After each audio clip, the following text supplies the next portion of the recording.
I'm listening to Reba, The Night the Lights Went Out in Georgia. And it,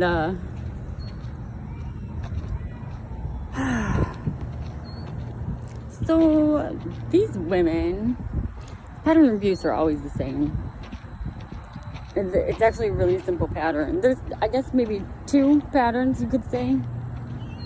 But either way, they use emotional manipulation and gossip. So they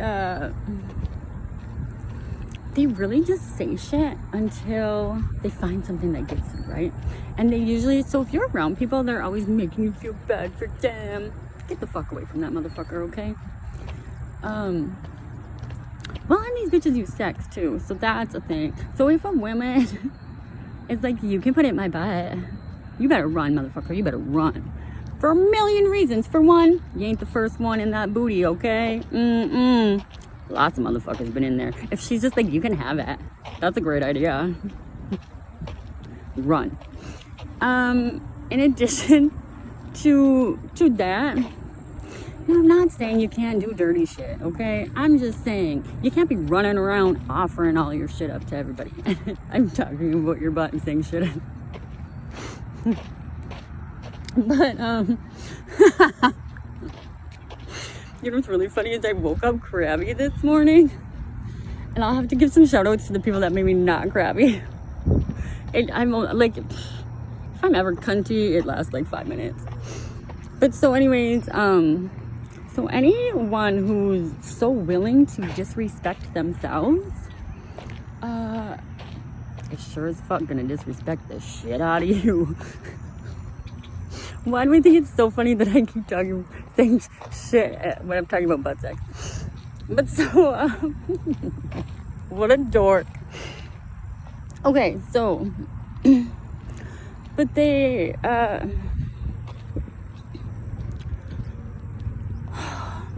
so,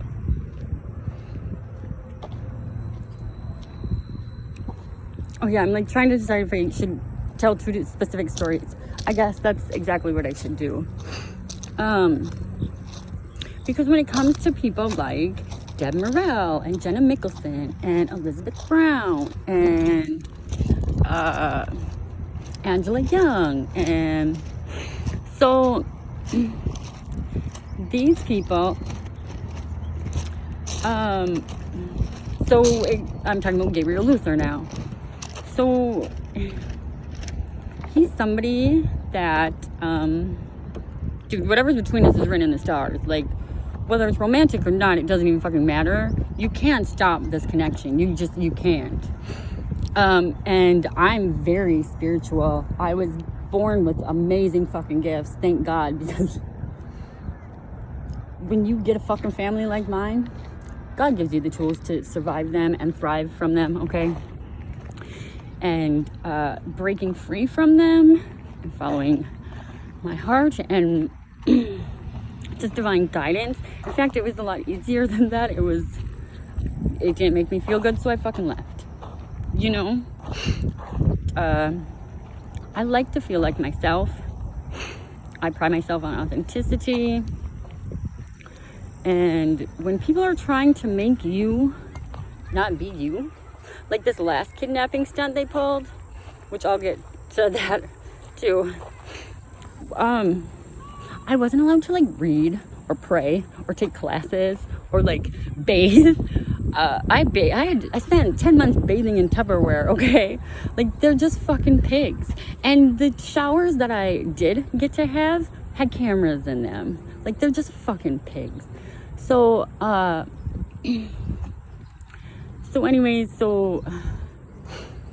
when me and Gabriel met, neither of us had ever had a healthy relationship.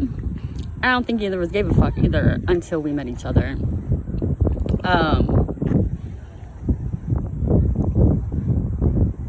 Okay. There's a kids camp taking place not that far from me, and I needed to make sure that they are far enough away that they're not gonna hear me swear or say like butt or like, you know what I'm saying. Anyways, so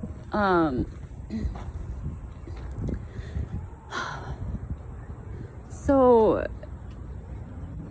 meeting Gabriel was absolutely life-changing for me.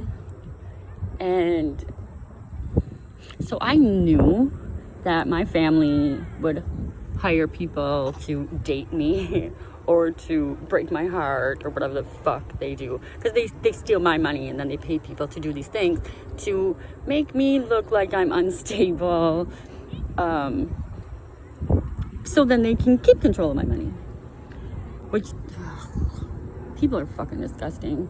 Not everybody, but some people are fucking gross. And so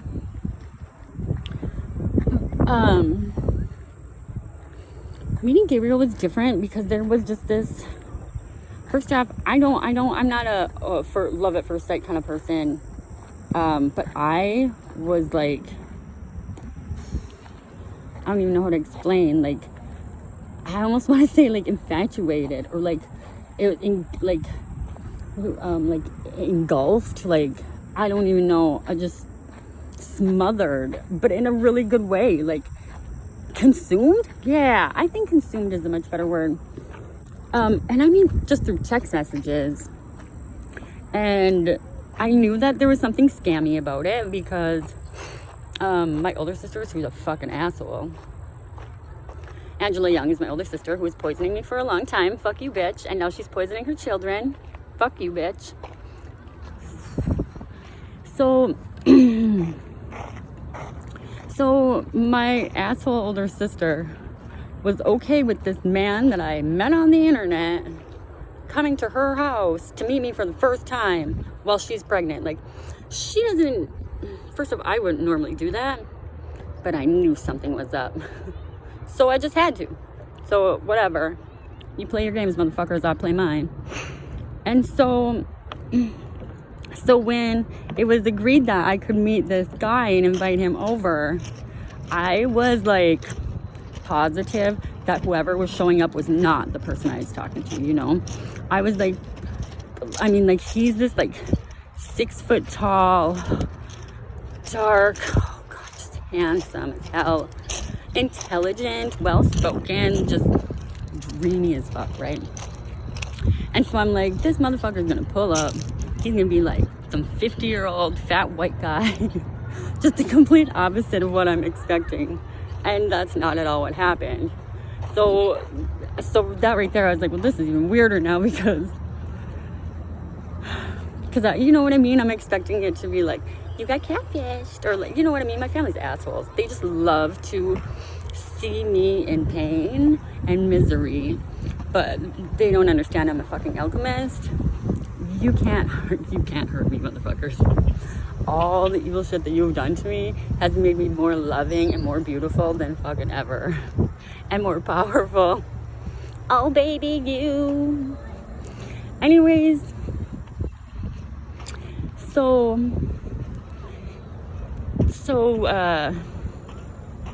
Gabriel, we had very different lives, where I had spent my entire life running away from my family and just being, you call it wild, but I didn't want these motherfuckers to touch me. I didn't want them to be harming me. So I was always on the go, right? But I've had a full-time job since I was 15. I went to school all day. I worked all fucking night. When I was 15, I got my own apartment and I had a fucking car. Like, I've taken care of myself my whole life. Without the money that is actually mine, that my family's been spending my whole life, right? And so I knew that my family harmed people that loved me. I did, but meeting Gabriel, there was something different that I really got to see, because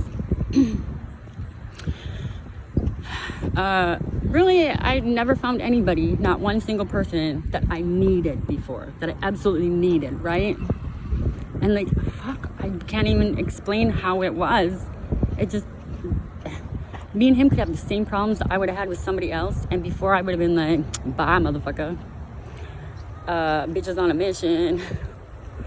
And with him, it ate at me.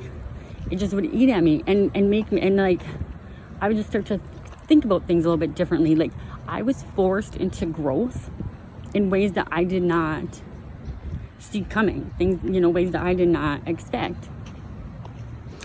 And the same happened for him. It was really beautiful in kind of a fucked up way. So, so we had been together for maybe like 3 months, and we were gonna possibly have sex for the first time. And just like I said, I was like, things just were kind of scammy, and I know my fucking family, and so I was just like, I wasn't ready. And I wasn't ready, and so I told him that, and I was raised by dudes, so I'm pretty kind about things like that. Like, you don't make a man so horny that he's like has blue balls or anything like that before you say no. You know what I mean? Like, I'm pretty good at cutting things off, you know, in a polite manner. And this motherfucker says to me, fine, I'll just go fuck somebody else then. And I said, well, good, you better go fucking find her. He didn't like that, and neither did I. I mean, I told him to leave. You know what I mean? Like, dude, don't disrespect me like that. Fuck that shit. And I don't say this to be like, he's an asshole, because he's not an asshole. I say this because he was taught in a manner that I was not. I was just like thrown to the fucking wolves, and they're like, hope she don't survive. We're like, he was taught, if you do this, you get this. Bottom line. And you know what? That's how it worked all the time for him. In fact, I'm such a ditz. I don't always get things. And so he was driving across the state to come see me. It was like an hour and a half drive to come spend the day with me once a week, right? And one time he came over and was like, can I take a shower? And I was like, which, I mean, a little bit weird because we didn't really know each other very well. It was like the second time we hung out. But I was like, sure. And then this is actually, so it's been like 15 years since this has happened. And I kind of recently was like, oh, he thought that I was just going to go jump in there with him.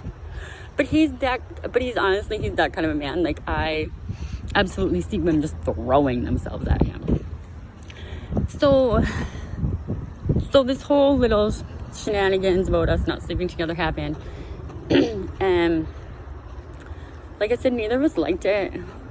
But it really was fucking awesome in the end, because it really opened like doors for us. Because it was kind of awkward, I guess, but we both were like, we didn't like the way that fucking went. Like, he was like, I didn't mean to, like, offend you, blah, blah, blah, blah, blah, fucking blah. What I'm trying to say is, we talked it through, and like, it helped we were like questioning our belief systems together. And like, I mean, we really were growing together. I ended up loving when we had fucking problems, because it was just, I was growing in ways that I wouldn't have grown on my own, And so, getting to know him was amazing for me, because he's around a lot of people who are empty. And I don't know if he knew that they were empty and he was not. He's deep. He's like me. People think that I'm empty sometimes, but it's because I don't share myself with everybody. Well, I guess I do now. But like, we're not empty, we're deep. And there's things like that we had in common. And so my older sister is a lying bitch, and she was pregnant with my niece Lila. And she, this is emotional manipulation right here. She tried to tell me that Lila was gonna be, what do you call it? She's gonna have Down syndrome, is what they said. She did some tests before she was, when she was pregnant, before the baby was born, and that she was gonna have Down syndrome. Which immediately I was like, well, people with Down syndrome are so fucking happy, dude, that at least you knew that if that were the case, like the quality, like she was gonna have a good life. She was gonna, you know what I mean? And so I already had like a good emotional feelings and stuff about it, even though, you know, you get worried and blah, blah, blah. So, so there was some weird concerns or unsettling, you know, thoughts, mostly thoughts, not so much feelings. And so already Gabriel was somebody who I liked to go to. I don't know, I loved telling him stuff right away. And I never really had anybody like that in my life.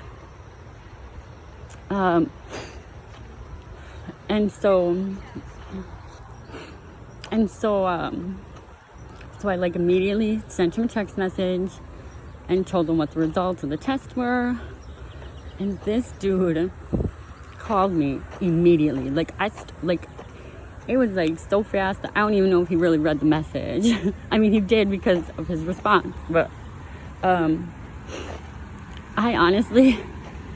only remember the first so many words that came out of his mouth because I was so caught off guard, I guess, by how heartfelt and wonderful he was. But he immediately was like, you're gonna love her anyways, and she, you know, like, he just like, and like, I guess that's the part that I really remember. I know I'm on a walking path and there's people that keep walking, and I'm trying to keep my emotions in check enough to tell a story. But it was so beautiful. He was just so encouraging and so loving and it was like there was like almost a desperation in his voice, like he was so worried that I didn't feel that way already. And I also think I'm not gonna be like he was perfect, because that's not fucking true, and he's still not, and that's fine. No, people aren't supposed to be perfect though. Like, he just, to meet somebody who's smart and on such a beautiful journey of their own, and maybe that journey didn't start until he met me, I don't know, but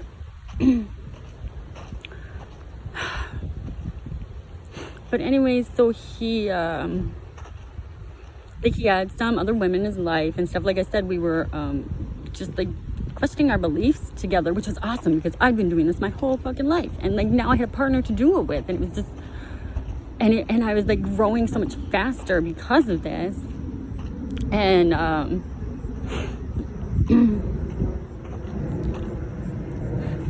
and so like I told him, like, your life is set up for you to not have the kind of relationship that you seeming to want. And anyway, so we ended up breaking up after, like, I don't know, 4 or 5 months. and like, I think it was maybe 6 months or something later, we got back together, and this guy was have you ever seen somebody grow? Like, it was the same man, but like a better version.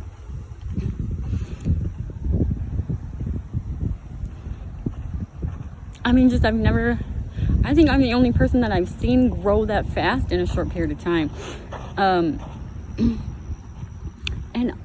the relationship that we were having together was fucking awesome. I mean, I would call him after my classes. Like, he's nerdy like me. Like, he just likes being smart, and he likes, like analyzing systems and tearing them apart and building them back better, and just and like personal growth. Anyway, so our relationship was great for a long time, but then Elizabeth Brown came back. And when you're an evil demon like that bitch, and you're a hollow fuck, you don't want people to be happy. And unfortunately, she does not want him to be happy. And there's plenty of people in my life that are the exact same way, which I guess is how it was easy for me to identify. And so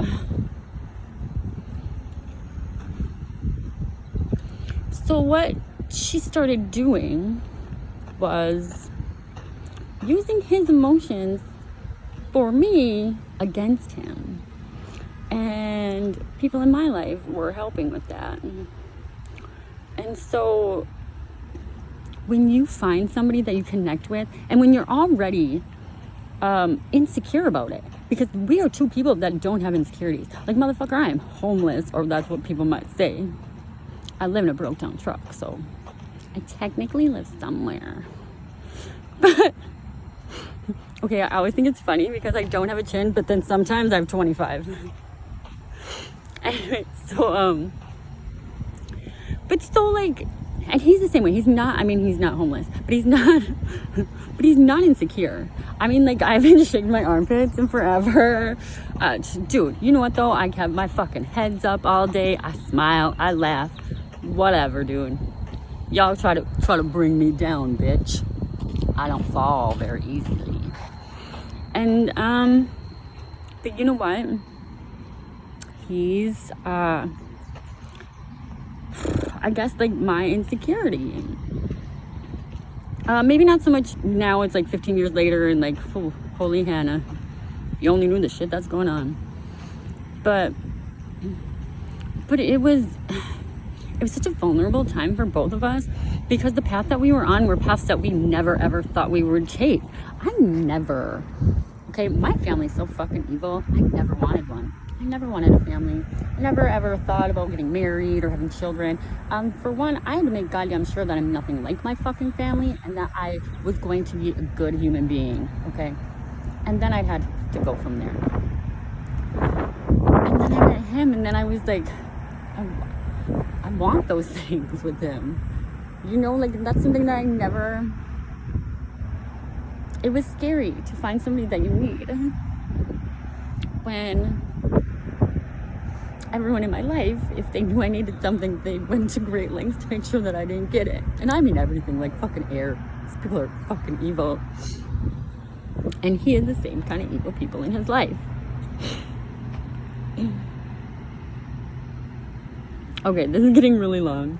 I think I'm gonna stop and just try to pick it up again.